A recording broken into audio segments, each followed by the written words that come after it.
तभी एक संत ने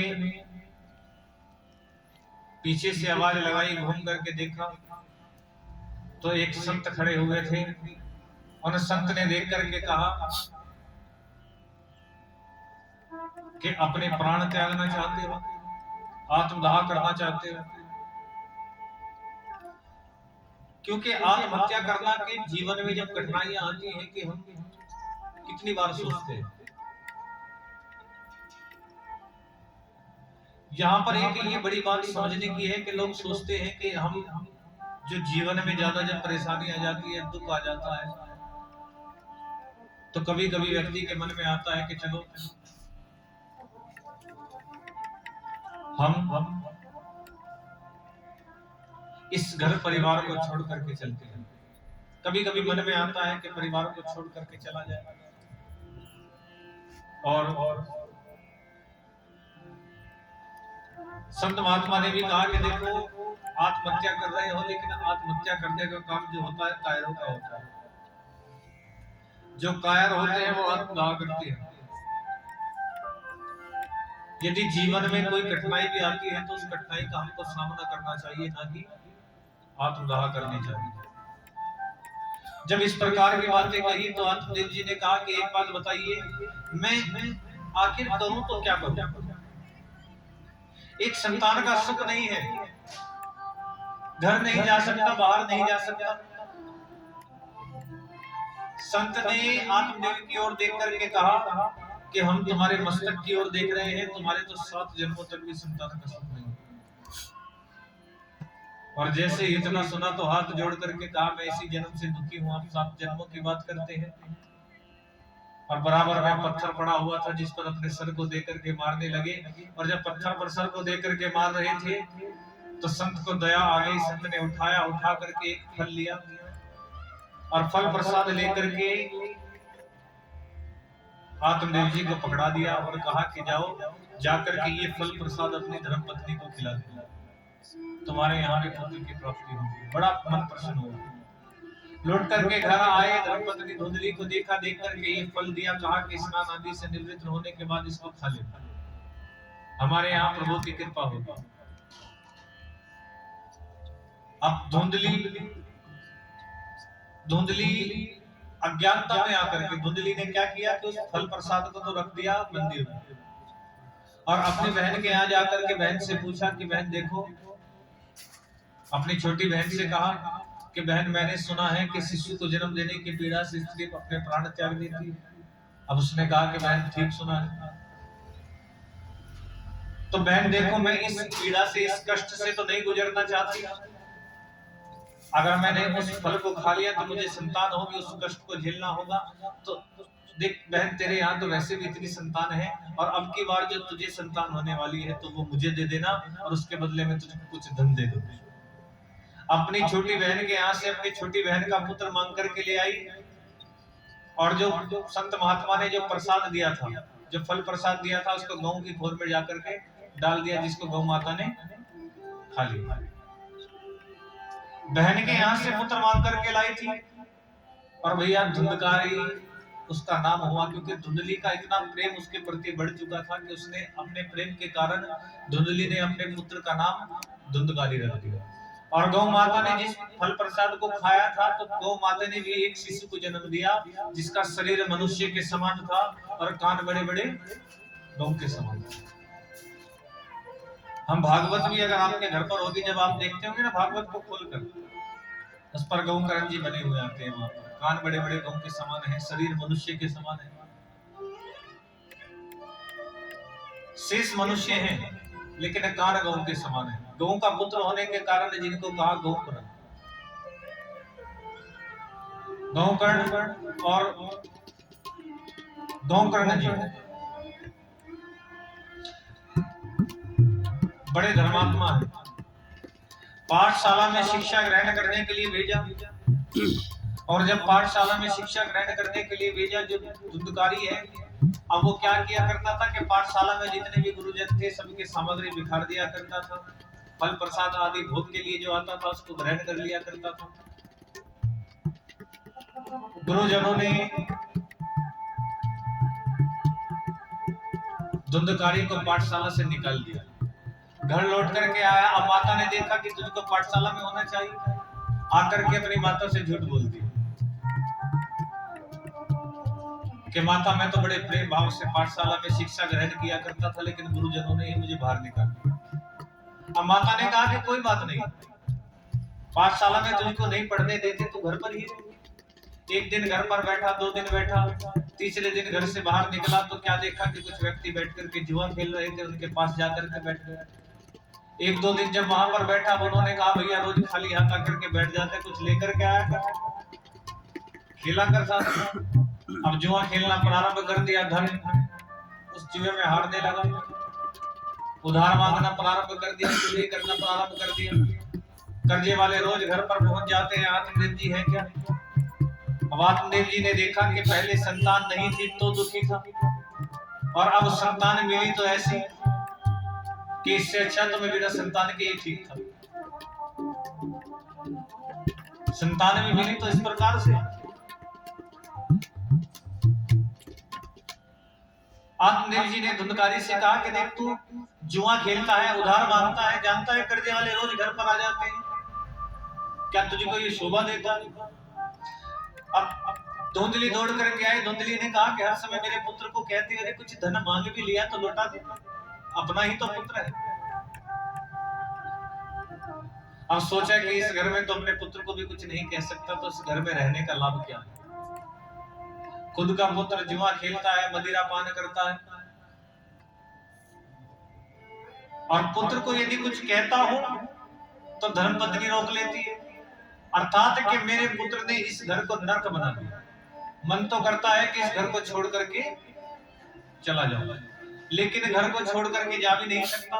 क्यों? क्योंकि मन में तो अधिकतर सबकी जब परेशानियां बढ़ जाती है तो कभी कभी मन में आता है कि घर को छोड़ करके चले जाए, लेकिन घर को छोड़ना इतना आसान नहीं है। क्यों? क्योंकि हमारे परिवार का जो मोह होता है, अर्थात किसी का अपनी पत्नी से मोह होता है, किसी का पति से मोह होता है, किसी का बच्चों से होता है, और किसी का पोता पोती से मोह होता है, कि परिवार में एक ना एक से हमारा मोह जुड़ा रहता है। और जिस मोह के कारण यदि अगर हम परिवार छोड़ना भी चाहे तो नहीं छूटता। क्यों? क्योंकि वो मोह अपनी ओर खींच लेता है। उस मोह की ओर क्या होता है कि हम खींचे हुए आते हैं। अब सोचते हैं ना कि यदि मन में अगर कभी कभी ये भी आता है कि यदि कहते हैं ना कि देखो मैंने पहले बताया था कि मृत्यु का कोई समय नहीं होता, कि ना जाने कब मृत्यु आ जाए, और जब मृत्यु के विषय में व्यक्ति सोचता है तो क्या आता है माइंड में कि यदि अगर हमें कुछ हो गया तो हमारे पीछे हमारे परिवार का क्या होगा। ये सोचते हैं ना, हम छोड़ करके चले गए तो हमारे परिवार का क्या होगा। अर्थात ये क्या होता है? ये होता है मोह, जो हमको खींच करके ले आता है, जाने नहीं देता। वैसे ही आत्मदेव जी भी सोचते हैं कि घर को नरक बना दिया और नरक में रहना मैं नरक में रहना भी नहीं चाहता। मन तो करता है घर छोड़ करके चला जाऊं, लेकिन फिर बच्चे की याद आती है, पत्नी की याद आती है। और जो गऊ के पुत्र थे, गऊ करण जब सामने से आ रहे थे तो आत्मदेव जी ने अपने ही पुत्र को हाथ जोड़ करके कहा कि पुत्र मैं कुछ तुमसे जानना चाहता हूं। गहुकरण जी ने कहा कि कहो पिताश्री क्या कहना चाहते हैं? कि मेरा मन ये है कि देखो मैं इस घर में रहता हूं तो मेरे पुत्र धुंधकारी ने इस घर को नरक बना दिया, मेरा रहने का मन नहीं है, लेकिन जब छोड़ करके जाना चाहता हूं तो ये मोह अपनी ओर खींच लेता है। सोचता हूं कि मेरी पत्नी है, मेरा बच्चा है, मेरे जाने के बाद क्या होगा। गहुकरण जी ने कहा कि पिताश्री एक बात बताइए, आप क्या मानते हो कि आप क्या हो? आप आंखें हो, लेकिन क्या होता है कि आंखें तो अंधी हो जाती हैं। तुम कहते हो कि तुम कान हो, लेकिन कान तो बहरे हो जाते हैं। तुम कहते हो कि तुम शरीर हो, लेकिन भैया आत्मा निकलने के बाद शरीर का क्या होता है? ये जल करके राख हो जाता है। आंख तुम नहीं हो, कान तुम नहीं हो, ये शरीर भी तुम नहीं हो। जब तुम्हारा ये शरीर भी तुम्हारा नहीं है तो फिर मोह किस बात का करते हो? जब ये शरीर तुम्हारा नहीं है तो ये परिवार तुम्हारा कहां से हुआ? और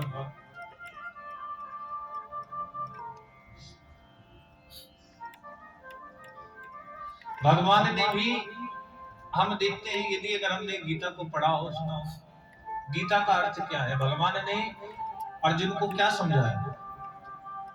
अर्जुन ने, आप जानते हो, शस्त्रों को छोड़ दिया था कि सामने मेरे अपने खड़े हैं, द्रोणाचार्य खड़े हैं जिन्होंने हमें शिक्षा दी, कृपाचार्य खड़े हैं, भीष्म पितामह खड़े हैं जिन्होंने हमें पाला है, जिनकी गोद में हम खेले हैं वो भीष्म पितामह सामने खड़े हैं, और इतने बड़े बड़े हमारे समस्त परिवार के लोग खड़े हैं, सब अपने ही तो है सामने।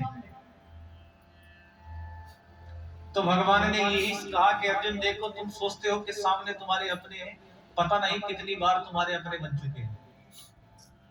अर्जुन के मन में भी पुत्र का मोह आया। भगवान कृष्ण से कहा कि देखो, पुत्र मोह मेरे मन में भी है, मैं एक बार अभिमन्यु से मिलना चाहता हूं। भगवान जान गए थे कि अर्जुन के मन के अंदर पुत्र का मोह है। अब अभिमन्यु को से जब भगवान ने मिलाया तो अर्जुन ने देख करके कहा कि मेरा पुत्र। अब उसने कहा कि खबरदार अगर मुझे पुत्र कहा, अरे ना जाने तुम अर्जुन मेरी कितनी बार मेरे पुत्र बन चुके हो, मैं तुम्हारा पुत्र नहीं, तुम मेरे कितनी बार पुत्र बन चुके हो और मैं तुम्हारा पिता बन चुका हूं। कि अर्थात कि ना जाने के सामने तुम कहते हो कि तुम्हारे अपने खड़े हैं, ना जाने कितनी बार तुम्हारे अपने बन चुके हैं।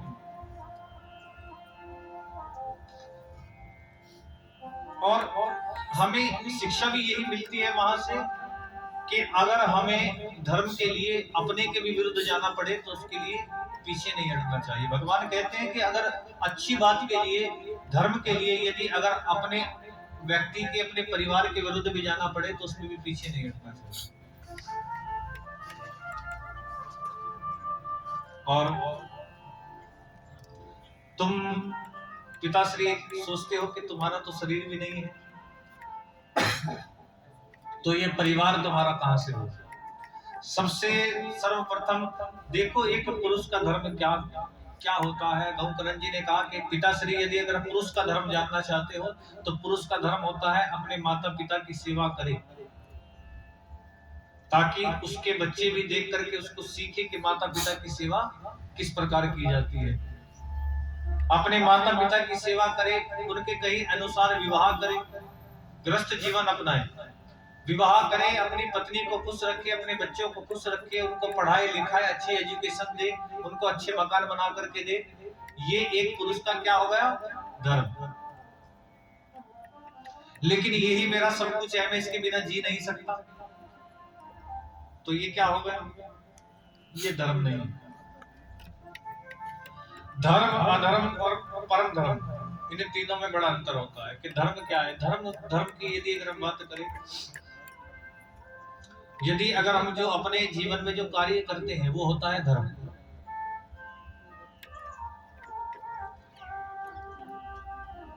पहले जो अर्धांगिनी होती थी, अर्थात अर्धांगिनी अर्थात कि जो अपने पति का साथ दे। हम अर्धांगिनी को कहते थे ना, क्या कहते थे? धर्मपत्नी। धर्मपत्नी कहा जाता था। अर्थात के धर्मपत्नी का अर्थ क्या है? कि जो धर्म के मार्ग पर चलाए, किसको? पति को भी और परिवार को भी। जो धर्म के मार्ग पर खुद चले और पति को भी चलाए, वो हो गई धर्मपत्नी। लेकिन धर्मपत्नी को हटा करके आजकल क्या हो गया? क्या बोलते हैं? अब धर्मपत्नी तो रही नहीं, अब तो भैया धर्मपत्नी की जगह क्या बोलते हैं पता है? बताओ फिर। हैं? वाइफ बोलते हैं ना। इसका अर्थ क्या हो गया भैया? धर्मपत्नी तो मान गई कि जो धर्म के मार्ग पर चले और चलाए वो धर्मपत्नी हो, लेकिन इस वाइफ का अर्थ क्या है? अब देखो, बदल गया ना। तो इसी प्रकार से यहाँ पर धर्म पत्नी है जो धर्म के मार्ग पर चलाती है पति को भी। अब आप कहते हैं, अच्छा एक बात बताइए, सबसे ज्यादा धर्म के काम में कौन दिखता है? कौन दिखती है? मातृ शक्तियां दिखती है ना, माते बहनें। क्यों? अर्थात कि जिसको धर्म के मार्ग पर चलना है और धर्म को समझना है। और यदि अगर हम देखें, सबसे ज्यादा धर्म का काम स्त्रियां करती है। क्यों? क्योंकि वो धर्म का मार्ग, यदि अगर धर्म यहाँ पर कथा सुन करके जा रही है, धर्म के विषय में समझ रही है, तो यही जो आप यहाँ सुन करके जा रहे हो, अपने पति को समझाना, अपने बच्चों को समझाना, ये एक स्त्री का कार्य होता है कि धर्म के मार्ग पर खुद चलना और दूसरों को चलाना। उसको कहा है धर्म पत्नी। अब कहा कि देखो कि ये मेरा सब कुछ है, इसके बिना मैं जी नहीं सकता। और इसी प्रकार से कि एक मोह, एक प्रेम जुड़ा होता है। क्योंकि परिवार, देखो जी, एक किसी का प्रेम होता है परिवार से। आपने यदि मीरा के विषय में सुना होगा, मीरा का प्रेम किससे जुड़ा? भगवान से। एक चीज समझने की है, हम सोचते, हमारे मन में जो विचार चलते हैं, विचार किस प्रकार से चलते हैं? हम कभी कभी क्या होते हैं कि अपने मन को दोषी ठहरा देते हैं। आप सोचिए कि आप यदि अगर किसी गलत चीज को देखते हो तो आपके मन में विचार क्या चलेंगे? जो आप देखोगे वही विचार आपके दिमाग में घूमते रहेंगे। अर्थात कि भगवान की कथा सुनोगे तो अच्छे विचार मन में आएंगे, और किसी प्रकार की किसी बुरी चीज को आप देखते हो तो बुरे विचार आपके मन में घूमते हैं। अर्थात कि जो हम देखते हैं वही हमारे हृदय के अंदर चलता है। भगवान से प्रेम, किसी का भगवान से जुड़ता है, किसी का स्त्री से जुड़ता है, किसी का अपने परिवार से जुड़ता है, किसी का बच्चों से जुड़ता है। अर्थात कि ये प्रेम तो एक अलग हो गया, लेकिन जिस प्रकार का प्रेम होता है कि एक प्रेम जो होता है वो भगवान से भी जुड़ता है। क्योंकि हम यदि अगर भागवत को भी देखें तो भगवान छोड़ करके समस्त ब्रिजवासियों को, गोपियों को गए थे और कहा था कि मैं परसों लौट करके आ जाऊंगा, लेकिन रोज यमुना के किनारे जाकर के बैठ जाती थी। सुबह से शाम हो जाती थी और शाम को घर पर लौट करके सोचती थी कि कह कर गया था मैं आऊंगा परसों, और बैठे बैठे यमुना पर बीत गए बरसों। परसों की कह करके गए थे और बरसों बिता दिए। तो इस प्रकार का एक प्रेम होता है कि किसी के प्रति यदि एक प्रेम परिवार से हम करते हैं, उसी प्रकार से वही अगर प्रेम हम भगवान से करें, तो जिस प्रकार का हम बंधन भगवान से जोड़ना चाहते हैं उसी प्रकार का बंधन जुड़ता है। क्योंकि सदैव हम देखेंगे जो प्रेम की धारा होती है वो सदैव उल्टी बहती है, उल्टी दिशा की ओर बहती है। और यहाँ पर तो बड़ा सुंदर भाव कहते हैं, बोलिए बांके बिहारी लाल की। कौन